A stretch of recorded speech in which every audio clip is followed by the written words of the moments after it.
Good evening, everybody. Welcome to this edition of SportsView on TV. Good evening, Derwynne, and welcome. Hey, Pat, how are you?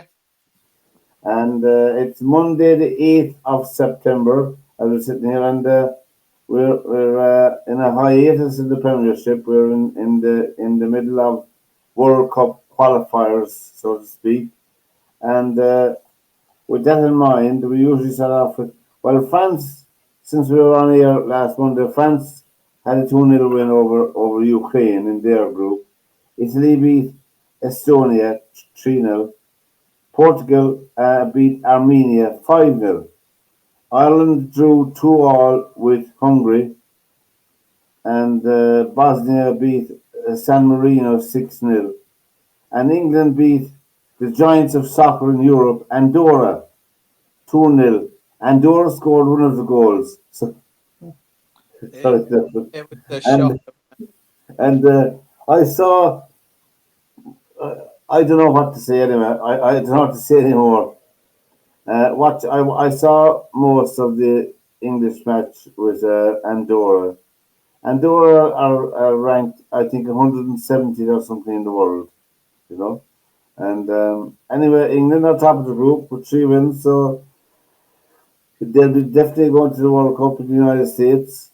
Yeah, but we made Andorra look really good, didn't we? Oh yeah, absolutely, yeah. I'll tell And you what. I watched Northern Ireland last night against Germany. good match. For at 1-1, it was a really good game, and then there was a cock up between centre back and the goalkeeper for their second goal, and then within 2 minutes, or I think 5 minutes, they scored the third. But Germany didn't deserve to win that game last night. Well, they were certainly not 3-1 better team than Northern Ireland. I can say that. I agree with you there. I thought Northern Ireland deserved to get something out of it. You know. Yeah, they deserved the draw out of that game. Yeah, I think Scotland are playing tonight, as far as I know. You know. Yeah. But England under 21s won with young Bellingham scoring his first goal for England. Joe Bellingham today. I saw it myself before I came on here. But the match between England and Hungary was, Ireland and Hungary. I thought they went 2-0 down very quickly. But the Hungarians are not a bad team. Yeah, they're coming back to it, aren't they, Hungary? They're a well organised team, and I think Ireland did very well to get a point out of the match myself. You know, the way it transpired. They're playing Armenia tomorrow night, so we would expect them to get all 3 points at Armenia, because I don't think they'll beat Portugal in either match myself. That's my own thinking, you know. I got a sneaky feeling England are going to lose tomorrow night against Serbia. Against Serbia? Yeah, in Serbia. Yeah, well, they'll find it very hard. What's wrong with the team? Do you know, the other night they were slow. The amount of sideways passes is just getting ridiculous. And is Saka injured? Sacco's injured. Bellingham's obviously not there. No. They're missing players, yeah, but they're not. It's not like they're short of players, is it? An England second team should be good enough to beat Andorra. I agree with you there, yeah. They just, I don't know, they just don't look creative, do they? You look at it and you kind of go, well, yeah, it's a 1-0 win, or somebody gets an own goal and it's a 2-0 win, but it's not. There's no creativity. They don't even look like they're. And then you watch Northern Ireland play against Germany. All right, Germany aren't the German team that we expect, but they were attacking. They were trying to win a game. England looked like they never. I don't know. As an England fan, you sit there and just kind of go, "This Andorra. You should be knocking 7 past Andorra." Now, Portugal won their match 6-0. Yeah. They were playing Armenia. And Ronaldo got two of the goals, I think. Yeah, Ronaldo, and he's still doing it. 40 years of age, isn't it? 40 years this year. Yeah, 40. Yeah. No, I think he's 41 this year. 41, there you go, and he's still scoring. But you're right about England. I mean, the press certainly did not mince their words about Thomas Tuchel, but there is a huge difference between managing an international team and a club team. A huge difference. Because if you're short a player in the club, you go out and buy a player. But you can't do that with the international team, you know? They I, just look. I, They don't look like they've got goals in them. They don't. They don't. They don't look like they're going to score. And I, I mean, they talk about possession, but if the possession's on the halfway line, going sideways, backwards,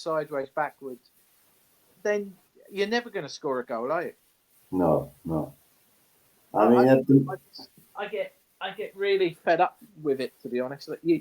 I get to the point where you just go.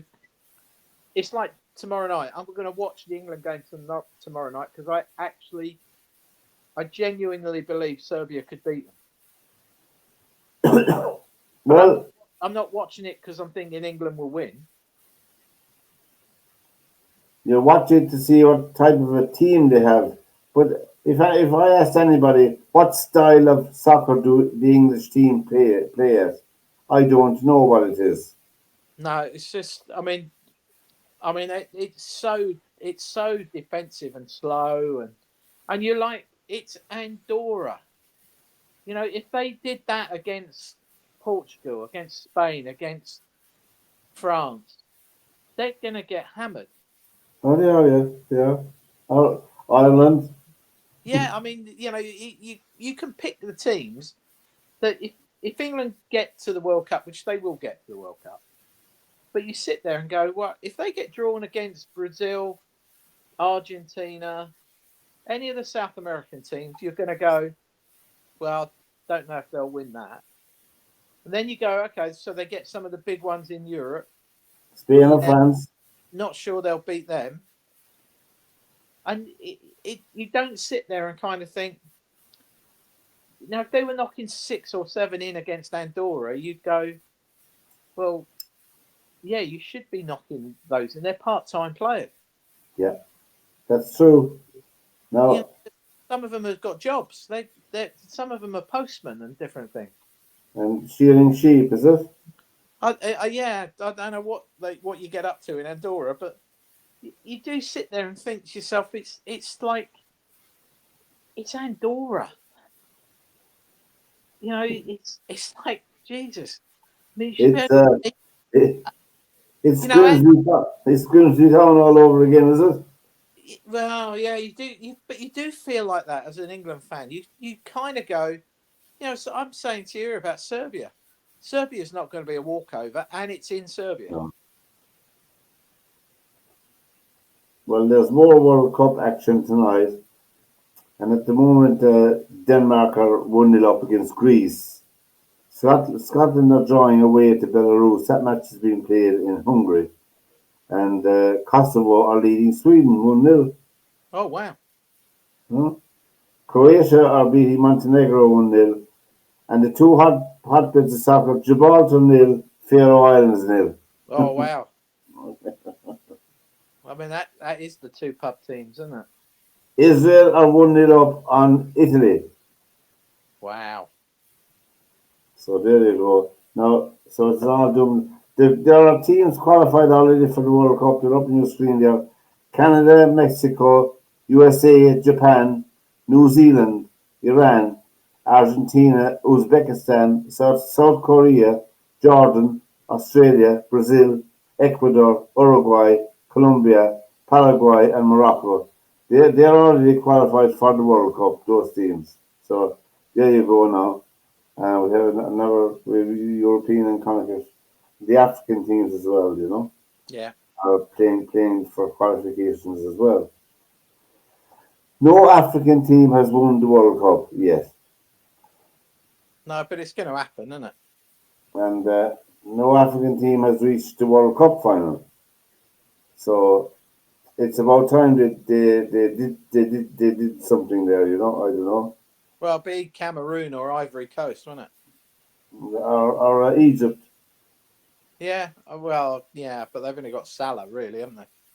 Yeah, and he's on the way down now. Salah. Surprise, surprise. On the wires today, Derwin, I don't just see it or not yourself. Man City and the league have seemed to have settled their differences. Oh, amazing. I was absolutely shocked. Were you about Yeah. that outcome? Yeah. What is it? 121 um, uh, Charges, charges. Yeah, and they've got away with all of it, have they? yeah, all of them, and Makes a mockery out of Everton losing points, doesn't it? it's an absolute disgrace. That's what it Yeah. is. There's no other word for it. It's a disgrace. It's not in the words. I didn't bother reading it when I saw the headline, and I didn't bother reading it. There's no point in reading it. It's all gobbledygook.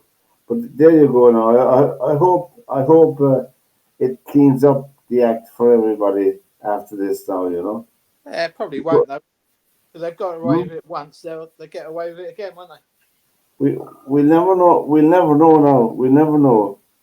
We'll never know because there's no detailed statement about it or anything like that. Anyway, sports news program here on the media. We have the Women's Rugby World Cup continues apace, and it's the last round of the group games were held over the weekend. USA beat Samoa 16-0. England beat Australia 47-7. Canada beat Scotland 40-19. Wales lost to Fiji 25-28. Japan beat Spain 29-21. New Zealand beat Ireland 40-0. Italy beat Brazil 64-3.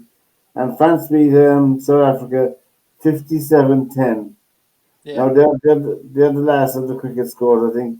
So it's down now to the quarterfinals. There's 8 teams left. So Ireland, even though they're beaten 40-0, they won their other 2 matches in the group, so they're in the quarterfinal. And I don't think they're going any further in the quarterfinal. The championship in rugby continued to pace down under, and Australia beat Argentina in a cracking game of rugby, 28-24. And New Zealand beat South Africa 24-17 in the championship. All the teams are on the same points, Yeah. which is a very exciting championship. I know there's only 4 teams in it, but the Ireland are still ranked 2 in the world in rugby. Yeah. Weird, isn't it? It's absolutely bonkers. Yeah. Until the autumn internationals, I suppose, because they count, don't they, for the world ranking? The winter internationals. I mean, they're calling them autumn in November. So Yeah. that's the winter. Anyway, uh, I mean, Ireland. I think Ireland should be ranked about fifth or sixth in the world, in my opinion. Certainly, Argentina, New Zealand, and South Africa are ahead of Ireland, and I'd say Australia are well as well. So I don't know. Anyway, who am I to give out about it? But there are the internationals coming up now. I wonder, Derwin, what purpose do they play in our own development here in rugby? The I think. internationals coming I up. think. I mean, I think, to be honest, they're just money spinners, aren't they? Well, for someone, definitely not for the punters. It costs an absolute fortune to Yeah. go to the matches. 200 or 300 euro here to go Yeah. to see them. They're money spinners for the countries, and then Yeah, again, you could say they're warm-up matches for the Six Nations come January, February, or February, isn't it? They start, but you sit there and you can't. You do. I know we've talked about it in the past. You sit there with Wales, for argument's sake, and they've got New Zealand, South Africa, Australia, and Japan, and you're like, why do you're trying to build confidence? Why don't you play Japan, Canada? And there's only one reason, and they wouldn't fill the stadium. yeah. And New Zealand, like I'll get tickets for the New Zealand game. I'll try and get tickets for the South Africa game. But you'll sit there and you're going really to watch the others, not to watch Wales. Yeah, And there'll be full houses for all those games except the Japan game. yeah. But again, Japan play a nice band of rugby, you know. they do. But again, you sit there and I don't get it. As if I was coaching the Welsh team that's low on confidence, low on experience, why do you want to play three of the best out of the five best teams in the world? You're going to play three of them. Yeah, you're going to get hammered at the end of their season and the beginning of ours. I mean, really? Yeah, I and mean, they're going to get hammered. Yeah, they'll get absolutely annihilated, won't they? They will. You know, I get it, and that it's like the big. I mean, Ireland will have Australia and New Zealand or South Africa come over to Ireland. They will. Again, it's a money spinner because you'll fill up the Aviva without even thinking. You will. They're already sold out. Yeah, exactly. Yeah. I mean, I get it, but it's again, you sit there and kind of go, is that how you're going to build confidence? A bit like me and you deciding to become tennis players. Well, we'll play Alcaraz, shall we? Well, we won't get a ball back. As you mentioned him, I must say the U.S. Open tennis finished over the weekend, both the men's and the women's, and they both got $5 million. The winners of the men and women, and Alcaraz beat Sinner in the men's final in 4 sets. He absolutely, I think, he won his sixth Grand Slam. I think he was superb to me. He was superb in the final. Yeah, I I mean, mean, Sinner said on the radio this morning that he was just a different level. well, I was glad to see Sinner beaten anyway. You know, I've spoken about him. But This is do you my know, own personal opinion. the last 8 Grand Slams, it's 4 each. Out of the last 8 Grand Slams. Well, the changing of the guard is there now for everybody to see. Yeah. There's Alcaraz and Sinner, unfortunately, above the rest. And there's Novak Djokovic. I think it was a testament to the man that he made the semi-final, that he reached the semi-final. You've got to admire him getting to the semis, but again, you sit there and kind of go, "Come on, you've got to." To me, you've got to start drawing a line under this now because you're not the same player, are you? No, he's not going to beat Alcaraz. No, he's not going to beat him. And I think that my own thinking on Novak Djokovic is that he'd probably, because he won the Australian Open 8 or 10 times, I think he's going to compete in that. And I think after that he'll retire. Yeah, he wants to chase down 25 Grand Slams, doesn't he? Yeah, he'll go to Australia. But after that he'll retire, I would say, you know. And I don't know, he doesn't need the money anymore either. But Sabalenka beat Anisimova 6-3, 7-6 in the women's final. And it was just disappointing. But I was delighted to see Alcaraz winning, And he's maturing as well, as a player and as a person, He's a warmth about him, an excitement about him, I think he's good for the game,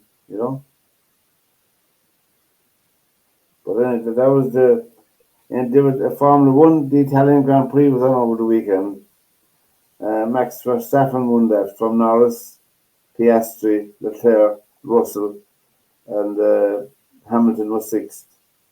So all that means now in the race for the title is that Piastri is on 324 points, Norris is on 293, Verstappen is on 230, and Russell is on 194. So Verstappen is almost 100 points behind Piastri. I think he'll take some I don't think I don't think West Africa would try to do that, you know. No, and to be honest, it needs a change up too, doesn't it? Yeah. And over the weekend, we had the Irish Open Golf uh, on the DP World Tour. The Irish Open Golf Championship was contested in the K Club in Strafford, County Kildare.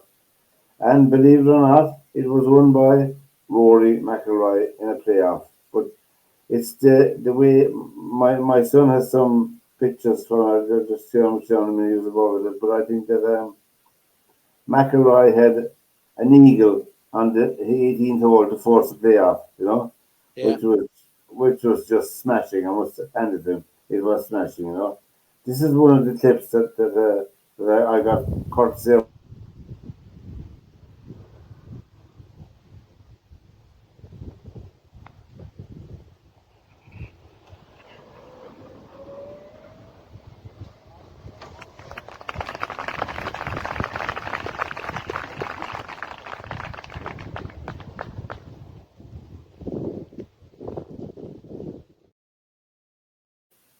That was Luke Donald, the captain of the Ryder Cup team. There you go. And we Not can't far see. away now. Huh? That's not far away. No.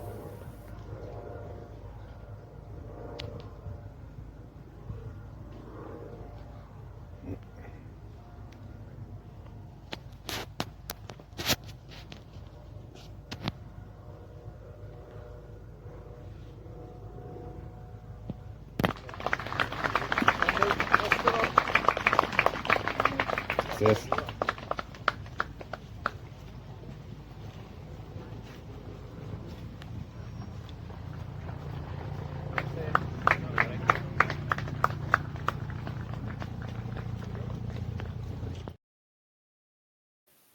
And that was Luke Donald. He wasn't speaking to anybody yet. He's not a very sociable man anyway, you know? No, he's not. He's not a bundle of fun. No, he's not.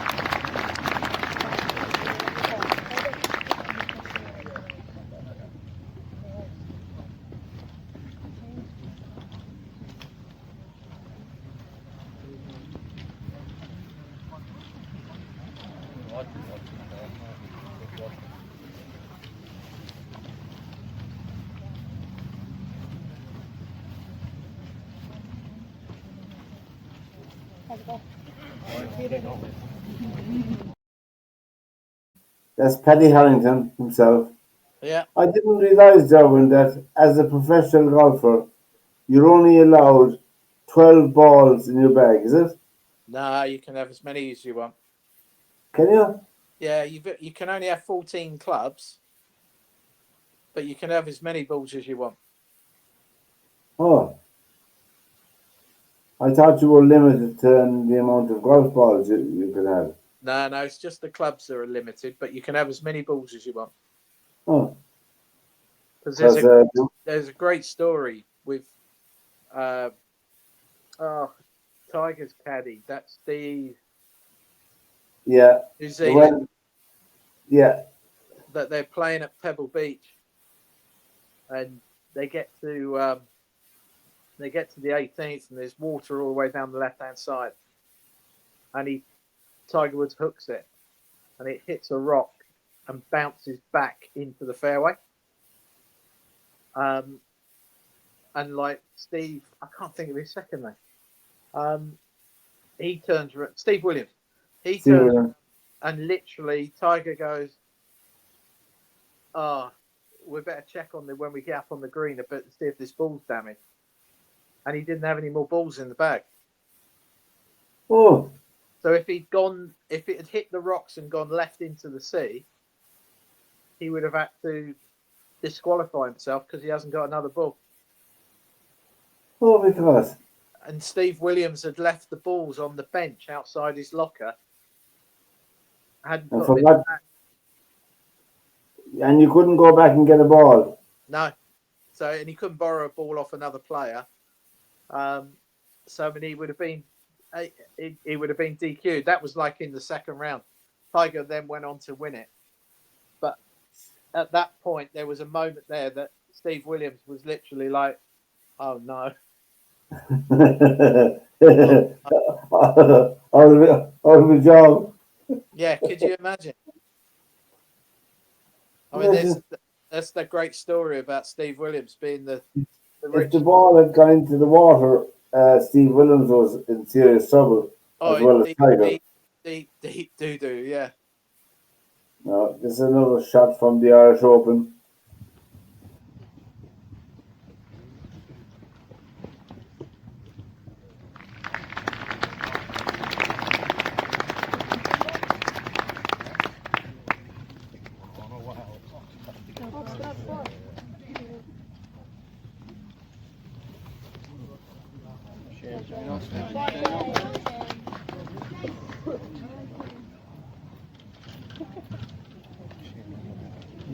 Just bogeys, sir. So that was Shane Lowry there. Now, Rory McIlroy finished at minus 17 with the Swede, and he won. He won in a playoff. He had rounds of 71, 66, 68, and 66. Shane Lowry finished at minus 7. He won $81,120. That's Shane Lowry for tied 15. Rory McIlroy won $1,020,000 for winning the tournament. So I mean, a nice weekend, Yeah. a nice pick, and it puts him in good form. But I know in the Walker Cup, Europe were beaten 19-7. Yeah. They were absolutely now. It's 24 years since they won the Walker Cup over in the United States. Ian Poulter's son was playing. Yeah. Yeah, I see Ian Poulter was at. I see that. Brooks kept teed off in the Irish Open, but he didn't. He missed the cut. Patrick Reed played well. He had a good tournament without ever threatening to do anything. But all in all, I mean, you were talking about the course in Saffronburg, and they were saying that it's it was a very hot day on Friday there, but around 20 degrees, and he was saying that you really want to be fit walking around the course, as a spectator. Yeah. I mean, as a player, it's slightly different, but you don't have to walk as far. The lines are straighter as a player, but he said it is very, very difficult, Yeah, So, it's I mean, hard course to walk around the K Club. hmm? The K Club's a hard walk for anybody. It is. It Yeah. is. Yeah, there's no doubt about that. It certainly is. Getting back to the hurling now for a minute, Derwynne. I know you're a fan of hurling. I found a clip over the weekend for all the hurling fans out there. Now the season is over.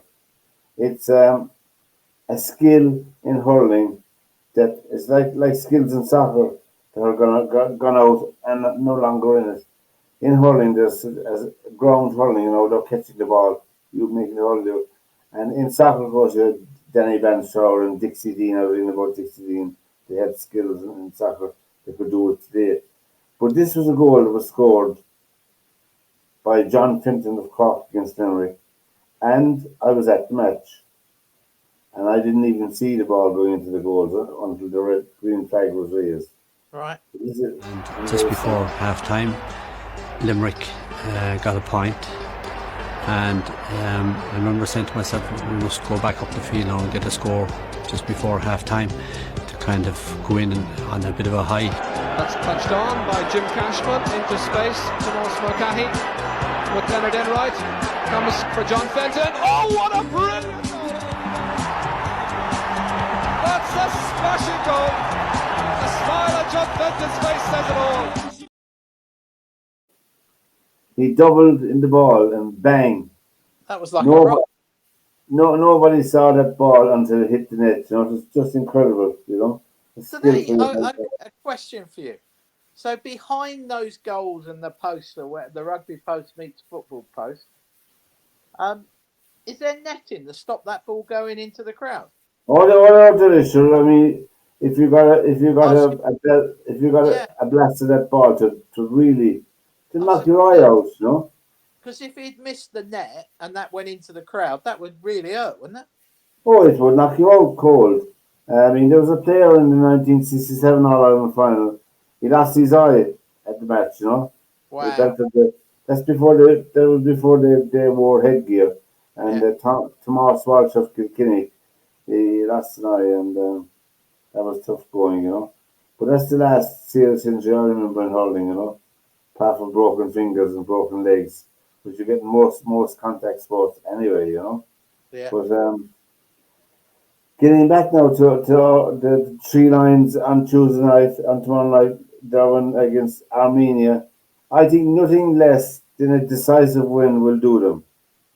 Who's this? England? Yeah, the three lines. There's the three lines Against they call them. Serbia, yeah. Yeah, Serbia they're playing tomorrow night. Yeah. And they've got a. I think they'll lose against Serbia. I can see them losing. Because Serbia aren't mugs. Well, Scotland are going ahead. Adams, assisted by McTominay, they're 1-0 up at half time against Belarus in tonight's matches. But tomorrow night we have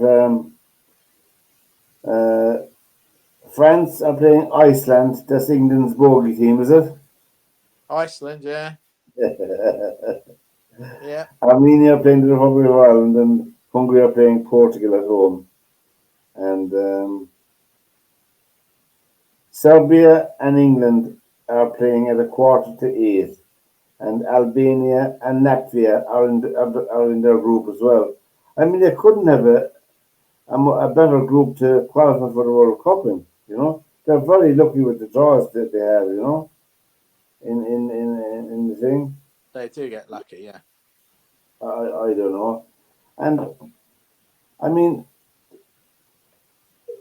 in the English press, in the match between England and Andorra, I know 90% of the coverage and in the press, the printed press media, was critical of the manager.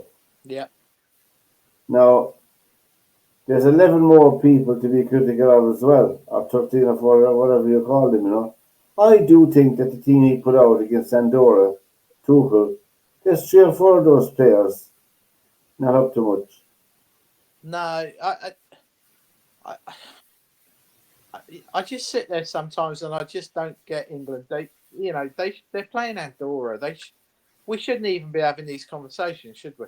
We should be we should be sitting here going, oh, well, England beat Andorra 6-0. Well, yeah, it's Andorra. Not going, well, they actually just about got past Andorra. I mean, that I know England fans, we always expect probably too much, but at the same time, it's Andorra. You know, if they beat Germany 2-0, that would be 14 players who are like gods. But the chance, it doesn't happen, does it? No. And every time, I know we've been getting to finals lately, but we still haven't won anything. And you do sit there and kind of think, well, what is it? Is it they're all Premier League players? They're all earning fortunes. Do they really care? But then you kind of go, come on, they're if Joe was here and me as a professional golfer, I'd be standing saying, listen, I'd be competitive if I played you and your boys. I'd want to walk off the course beating you. Mm-hmm. Because it's just natural. It's what we do. You can't be telling me that 14 players played in the England game the other day and didn't care. Or if it is a case they don't care, then they need to rocket up their jacksie, don't they?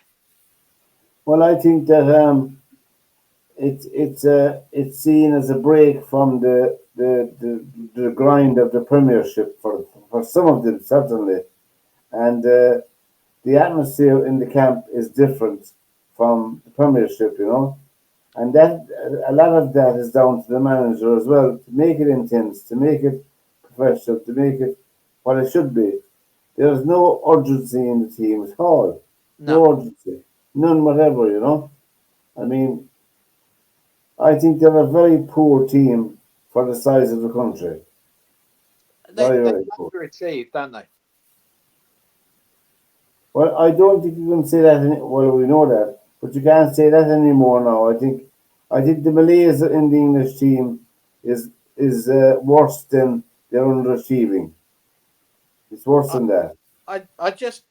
you sit there and I know they're all on contracts with their clubs that if they go for England they get extra money for this and extra money for that, and you sit there and you think, well, Hopkins or whatever his name is, not Hopkins, Watkins, the Yeah. guy, he's been away now for just over a week or so in a camp, and he doesn't even look like he's going to get a game. And again, you'd be sitting there saying, well, you can't be telling me that's good for you to just be going away for 2 weeks and not having a game of football, because it's no good for their club team. That's right. Why wasn't he playing, Ollie Watkins? Is he injured? No, he sat on the bench. That fella with the hairband up in the forward line. What's his name? Gordon, or whatever his. Yeah, Elliot Gordon or Gordon, I think. Yeah. I don't know. Coming on for. I don't get that. Who does he play for? But he's moved. He was Newcastle, wasn't he? And now he's moved. I think has he gone to Villa or Notts Forest or something like that? I don't know. He's appalling altogether. He's just. But again, you sit there and it's like you're not scoring any goals. So, yeah, don't put some more midfielders on. That's it. Don't put any attackers on. And it's not as if they created loads of chances. They did not. They don't even look like they're going to score, do they? They brought on Harry Kane. Did he come on as a sub? No, I think Kane played from the start. Did he play from the start? Yeah, I think so. I can't remember. Just so forgettable. Played from the start. But again, Declan Rice scores a goal. He scored the header. Yeah, but again, like you said, they get 2 goals, but one of them was an own goal. And again, you're like, wow. But they're not even making chances, are they? No, they're not creating. So they're not creating chances from the goal. And they had, according to the stat, they had 80% of the play, and they scored 1 goal. I think they only had something silly like 12 shots on target at goal. You're not even on target. Yeah. So again, you sit there 12. What in 90 odd minutes against Andorra? I mean, if you went on that rate, Argentina's going to shut them down. Spain will shut them down. Brazil will shut them down. Italy will totally dominate it. Well, if they're getting 12 shots away against Andorra, what are they going to get away against Italy? 3? They'll be looking to get 1. And so again, you sit there and kind of go, well, you scrape past Andorra. How do you expect to beat Brazil, Argentina? But England teams before, you could name a playmaker for them. You could name a playmaker for them. You think about in the midfield, you could go back as far as Robson, Scholes. Brian Robson. You can Scholes, can't you? And you sit there. Oh no, he's Wales, but again, like if you had Gaza, you had Shearer, Teddy Sheringham, even Gary Lineker, they could all score goals and do something in the match. Yeah, and they just look. It frustrates the hell out of me. I need to say something else there, because I just don't get it. It's like they don't. Looking at the English team against Andorra, I think there's at least 5 or 6 of those players who are not international players, or nowhere like it.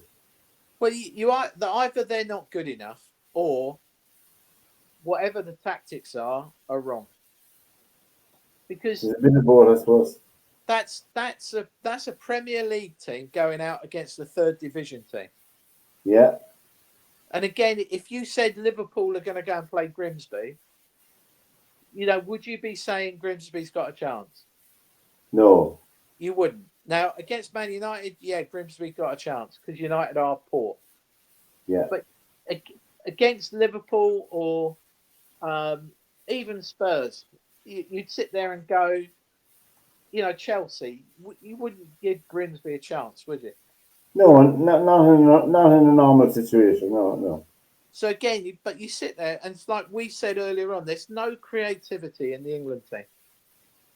The amount of passes that just go sideways or back to the goalkeeper, it's like, well, you're never going to score a goal. And the possession thing, I would love to know that stat of where that possession is mostly, because I think it's on the halfway line. Yeah. It's certainly not in the goal now. Now, when I was talking about soccer, next weekend, the Premiership will be returning next weekend. You have Arsenal at home to Nottingham Forest. That's a 12:30 kickoff. That'll be an interesting game because Forest have lost a bit of form. Yeah. That'll be a big challenge for them. Bournemouth are at home to Brighton. Crystal Palace are home to Sunderland. Everton are playing Aston Villa, and Fulham are playing Leeds. This looks like a tasty match. Newcastle and Wolves.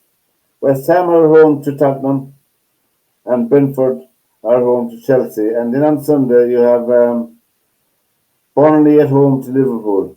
Yeah. 2 o'clock. And then you have Man City and Man United at 4:30. Yeah.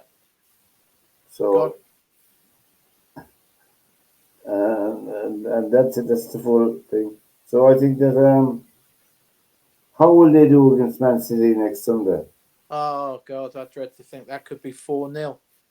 No, Man City are on no great shakes at the moment either. No, but they're still better than Man United. And again, which Man United's going to turn up? Is it going to be the team that plays Grimsby, or is it the one that had a chance against Arsenal? The problem now for Man United, apart from all the other problems they have, is that I think that Amorim now is only playing from game to game. Yeah.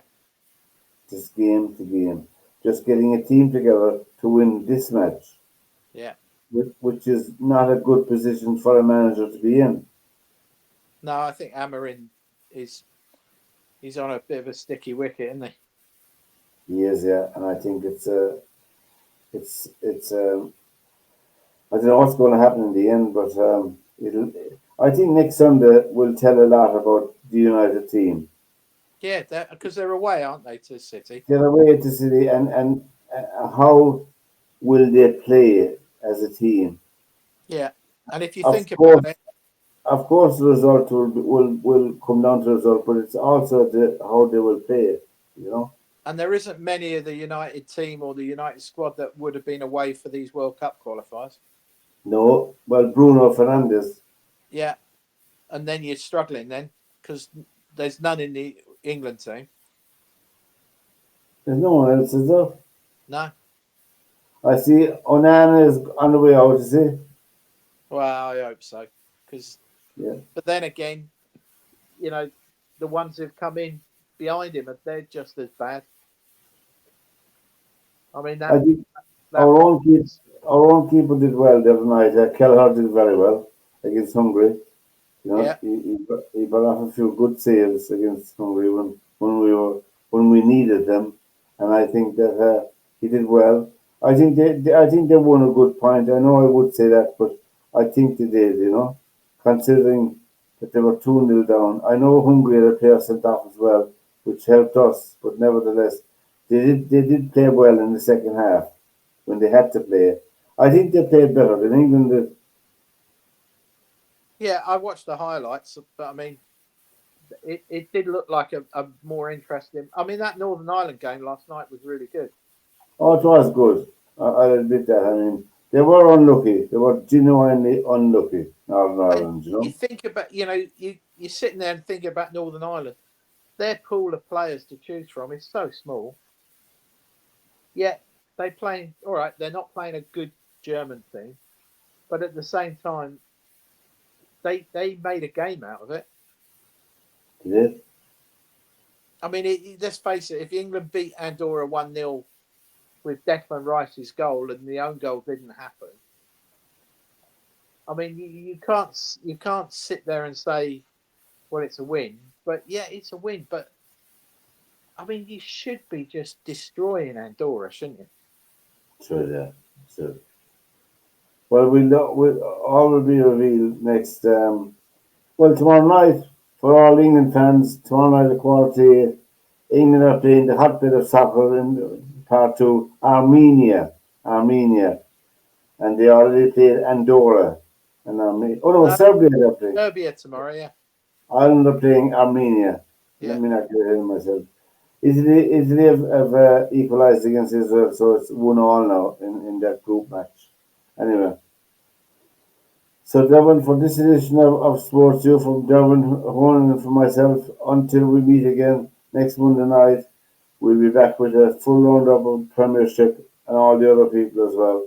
So No Derwynne, worries. take care and have a good week of it. No worries, Pat. And I'll see you soon, all right? we wish England the best of luck.